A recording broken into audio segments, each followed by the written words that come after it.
Hello and welcome to the Assistant Practitioner podcast. We're absolutely delighted today to be joined by two of our students who are going to talk about their experience as assistant practitioners in training. We've got Amanda, who works at a residential care setting, and we've also got Laura, who works in a radiography setting. And we've got a new member of the team to introduce today, Steph.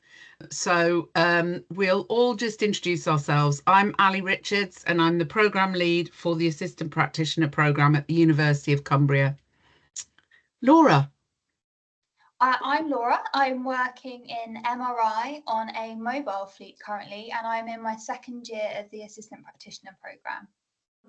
Hi, I'm Amanda Bircher, a training EAP. So my name's Natalie Villanueva. I am a lecturer on the Assistant Practitioner programme. And Steph. My name's Steph Edwards, so I wasn't here last time. I was on annual leave. They actually let us have that, funnily enough. I'm the newest lecturer on the Assistant Practitioner programme, so I joined the team back in September 2024. She says she's the newest one, but it feels like she's been here for years. It's a fantastic team and we're really very lucky. Amanda, do you want to start by telling us a little bit about why you decided to become an AP? I've worked for the company I work for 12 years now. The company I work for, I help individuals progress. I didn't want to do it straight away. I did the team lead role for a long time. And wanted to start my family, and once I'd done that, I decided that I would like to progress to do my AP and eventually hope to go on to do my nursing. I like learning new things. Any opportunity to do any training, I'll do it. So you've mentioned just then about having children. I didn't know you had children, actually. Do you want to just tell us a little bit about how the course helps you to sort of manage your work, home, life balance and study, and sort of a little bit about how you manage your time? Well, some weeks are easier than others. It depends. My children are 3 and 6, so they're still very young, still very dependent on me. So yeah, I do have a lot of support from my husband and my mother-in-law. So, if I ever need to do anything, any studying, they'll sort of make sure the house is quiet for me and things like that. And I think it's all about communication with your kids as well, so they don't feel like, oh, mummy's just gone and she's not coming back. So I explain to them that mummy's actually at school just like they are, and that's been my way around it. So they understand that, I am coming back, and it is important for mummy to learn as well, just like it is for them to learn.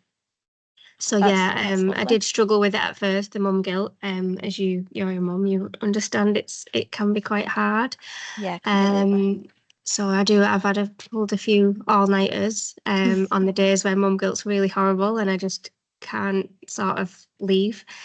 But I do believe that I am putting everything into it that I possibly can. I'm doing my best, and my grades aren't terrible, so your grades are definitely not terrible. It shows how much effort you put in. Yeah, 100%. Yeah. And I think that mum guilt is really difficult. Like I did my degree with young children. I think mine were sort of similar ages to yours, really, and it is really tricky to sort of juggle everything.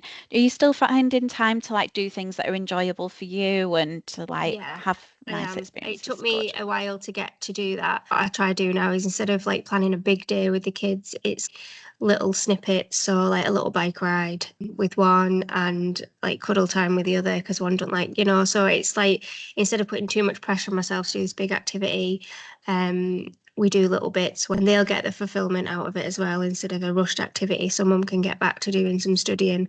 I've found that it's helped in that way to put things into perspective, really. Thanks, Amanda. So I just wanted to ask Laura, to begin with, kind of like, what's it been like, the course in general? Say what you think, by the way. Don't just go, oh, Ali, because I'm here, I'm going to be really nice. I mean, I'm very appreciative of the fact that I can do this as an apprenticeship, because a traditional route I wouldn't have been here had I had to go a traditional route, because it just wouldn't have been suitable for me and for most of the people in the cohort. this time in my life. Wouldn't have been able to just leave work and go to uni full time. So although it's difficult to manage work and uni, I would much rather have it that way and not have any student debt and be able to work full time and still pay my mortgage and do all of that. So although I find it difficult sometimes that it's online, but also that has its benefits in the fact that I can do it from bed. And with Chippy there, Laura has a lovely sausage dog who should be part of this whole thing, called Chipolata. A sausage dog called Chipolata. No, nothing there at all. But yeah, and we're all very used to seeing Laura with her sausage dog, who has a number of very exciting outfits at different time of the year. So yeah, Chippy gets included in most sessions. Has she had to do any homework, Laura? Yes, she does it all. Every time we're doing anything, she's sat here, she's watching, she's great. Do you write her observation of practices? Yes, yeah, everything. She's got a full body of work now. Okay, so I just alluded to observation of practices. So throughout the programme, we collect evidence from clinical settings on how students are doing against the apprenticeship skills in the apprenticeship standards. And so Laura's been collecting that information since the day one. Is there any kind of top tips you'd give people on that, Laura? I would say read the skill properly and make sure you're not going on a tangent, because if it's not relevant, then you're not going to get any marks. As good as it could be an excellent reflection, but if it's not at all relevant to the point, then you can't use it. So you might have a lovely scenario, but if it doesn't work, then just bench it and you might have something come up that it's more relevant for, but focus on making it applicable. Fantastic. And that goes towards a 14-piece portfolio for the end of the programme, which is sent to an external assessor who has not seen you, met you, or had anything to do with you during the programme. So you'll have a smorgasbord of delights to send them, and pick 14 good ones out of the many that you've done. As you pointed out to me in class the other day, we've done far more than 14, Ali. And I went, yes, so that you can have some choice, Laura. It's all about the choice. Do you think there's a tension, because you're on a radiography pathway? Is there a tension between radiography and the course and the apprenticeship standards, which aren't radiography based, but we have mapped them to the HCPC standards and we are accredited with the College of Radiographers? Yes, I think some of them are a bit of a tenuous link, especially for me working on mobile. Some of the fluid and nutrition things, but I think you guys have been good with giving us ideas of how we can make it relevant, but it does feel like we're making it relevant rather than it actually being relevant. Which is weird, because my view is that often we're not necessarily conscious of, in clinical practice, of what we're doing and why. So I think the skills do tend to focus you on, are you a role model? Are you a leader? Where's your communication, health promotion? What are you doing that has a link, say, between national, regional and local quality? Those things may, in your head, not have been like there to begin with. And I think sometimes the skills can pull that out of you. So it may seem like a tenuous link, but actually you are doing that. You're just not aware of it. Yeah, I think for those ones, I can see the link and the link's quite apparent. But for fluid, there was one on fluid and nutrition, and I had to write about giving a patient a biscuit and a cup of tea because they were diabetic, because that was the only thing that we do. So I was like, gave them a bourbon and a cup of tea with 2 sugars. Does this count? Well, it clearly did count. And actually being aware that someone who's diabetic might have a low blood sugar is an important factor. So, you know, it's not that that's kind of like a waste of your time, I guess. But obviously, if that's not your daily practice, it becomes a little bit more difficult, doesn't it? Yeah, some of these skills can be really tricky, especially if they're not, part of your everyday practice. But this one in particular was part of one of my modules, and you did really well on it, Laura, so you should be really proud of yourself for that one. So Amanda, what do you think some of your challenges are with the course in general? The week blocks where we're learning 2 modules in 1 week, and then thinking in the back of your head, I think sometimes it's hard to concentrate sometimes in class when you think, right, I've still got like 4 portfolios to polish off for this module, and then I've got to start for the next module. I think sometimes my brain capacity is just a bit like full, like overflowing. So I think it's hard to concentrate on those weeks. Yeah, so Amanda's cohort comes in blocks. They come in for a week at a time, every 6 to 8 weeks-ish. So their diary looks a little bit differently than Laura's. And that's just to support the needs of the employer Rysdale, who are really good at facilitating the training of their APs. So Amanda, do you just want to tell us a little bit about the company that you work for? So the company I work for is Rysdale, and they have 5 homes across their estate, varying in different levels of needs. So I started off on a dementia unit. I worked there for 11 years, and they're a very family orientated company, and the managing director has always had a vision to help people progress within the company. So we could train APs or nurses. So yeah, it's a very close company. Yeah, that's feel very fantastic, supported isn't it? working there as well. So it's good. I don't think you can work anywhere for 12 years and not like it. Yeah, definitely. It's a long time to be somewhere, isn't it? So it's good that you feel really well supported. And I think progressing your own staff and really investing in them is really important. So that's great that they do that. Laura, in terms of the way you've been treated, I know that you work for a company that's very, very clear about your structure and place and position in the organisation, what support you ought to have, and how you have a monthly meeting with somebody who looks after you. And I'm going to give a shout out now to Claire Eckersley from Alliance Medical, who basically sees the students once a month and checks in with them. Yes, I have had a positive experience with my colleagues. They're very, very supportive of me. You know, in terms of the programme itself, you were the first cohort to do the new programme. So there've been glitches along the way, haven't there, Laura? And as class rep, you've brought them to our attention. I say our, but usually mine. Yes, usually yours, because you're very responsive and I appreciate that. So you've now become the pigeonhole. I like being student rep because I feel I'd be putting these things forward anyway, because that's just my personality. So it sort of means that other people that are a bit shyer can message me and say, I want to say this, but I'm too nervous to say this. Can you say it? And I'm like, yeah, sure, I don't mind at all. So it makes it's better for everyone, because I'd probably be saying it anyway, and then they don't have to say it if they're apprehensive. And kind of as guinea pigs, you've also not had the same input that other cohorts are now getting, where they have exemplars, for example, for each module, which include both the skills and the summative work. You know, so you've had to forge the way, and you've been an amazing cohort doing that.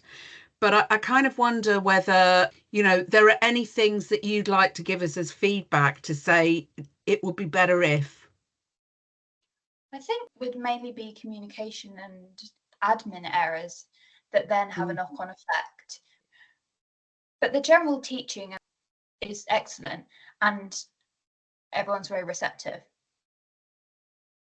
Brilliant. So have there been any modules that you've really enjoyed and, you know, you've thought, wow, this is a great module? I really enjoy the imaging modalities because I like the physics element, especially with MRI, but I find that we don't go into too much depth on it. So I sort of just research that separately. But I really enjoyed the professional practice, and I like talking about the ethics and things that have more than one answer, where you can have a proper debate, and the critical analysis and looking at the different research that's about. And there's so many things that I've learned that I wasn't aware of that are going on, and the research that's taking place. And were there any things that you thought, I wish we didn't have to do this, apart from fluids? Let's not go down the fluids route again. Posters and group work that's just a bit too long. I mean, I'm not a very social creature. Our cohort's really great.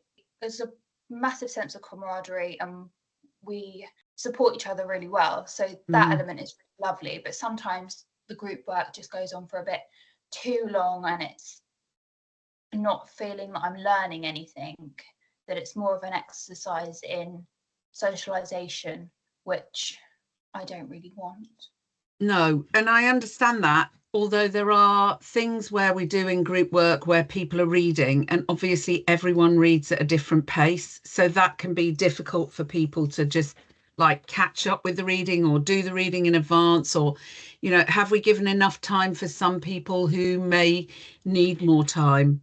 I think for me, I'm dyslexic, and also my sensory processing is delayed. So I cannot read in a group and listen to the group talk. I can't do those two things simultaneously.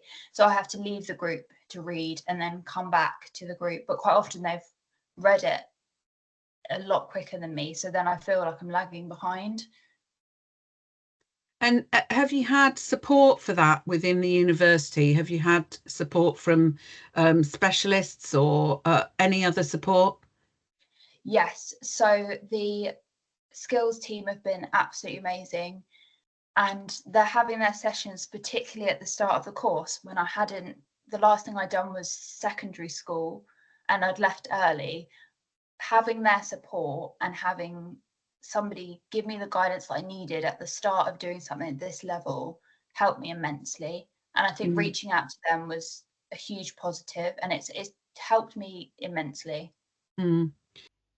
Amanda, do you agree? Do you feel like there's enough support given at university, like from the AP team and then through like external factors? I do. I've actually applied for to speak to somebody, so I think I'm meeting with them over the Teams next week. Just maybe get a little bit more support on how to get through these really busy uni weeks. I'm really feeling like quite overwhelmed sometimes. So yeah, in my TPR, I expressed that to Fiona, and she encouraged me to go and get some extra support that way. Yeah, I think it's really important, isn't it, to access literally everything that's available at university to really like flourish.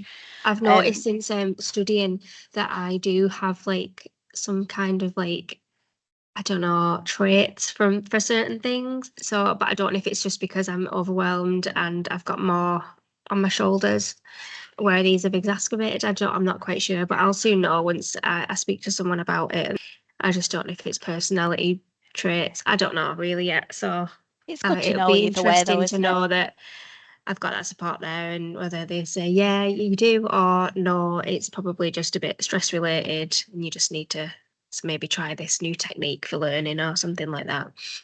Yeah, sounds good. And it is good to get that sort of support in place, isn't it, while it's available? Yeah. And then we can, make the right adaptations for you then based off your needs. So that's really good. Thanks, Amanda.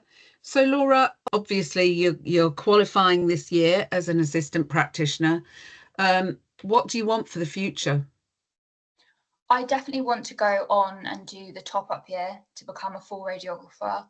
And then I don't really know. I want to see where it takes me as far as going beyond that. I really enjoy the physics side of MRI, and there's a lot going on at the moment in research and in that regard. I would like to just qualify and get a few years experience and then see where I want to go from there. Brilliant. But so the AP course isn't the end for you? No. And that's kind of where I wanted to get to. So you're progressing, you're going on, you've got a vision for where you can go next. And does the fact that we offer those pathways through to qualification as a healthcare professional help you? Yes, it's a massive motivation, because although the AP is a standalone, being a radiographer gives me so many more branches that I can walk down, and so many more options, and so many more career opportunities. So having that available is a massively positive thing. But it's also nice to know that for people, I can stop here if I decided. And that was nice when I started out. I thought, oh, okay, I can do the 2 years, and if I like it and I feel that I can excel in it, then I'll carry on. But if actually I think, oh, this is where I'd like to stop, then I have that option as well. Lastly, just for Amanda, I just wanted to ask, have you got any advice for any students that are looking at coming on the programme, or that are maybe in the process of joining? What's your key advice? All I would say is make sure you don't be so hard on yourself if you're going to go for it, because it is a very hard, intense course. And I think in the beginning, I was like, oh my God, why am I not getting it? But now, completely understanding that we're all on the same course, we're all learning. We're not there because we know it all, because if we knew this stuff, we wouldn't be doing our AP course. So basically, don't be so hard on yourself, and don't be afraid to like speak, because you get more out of it if you do. Yeah. Definitely. Yeah, I'm with you on that one, 100%. Brilliant. Thank you very much to Laura and Amanda for giving up their time for us today. Our next podcast is going to be featuring selections of students' work.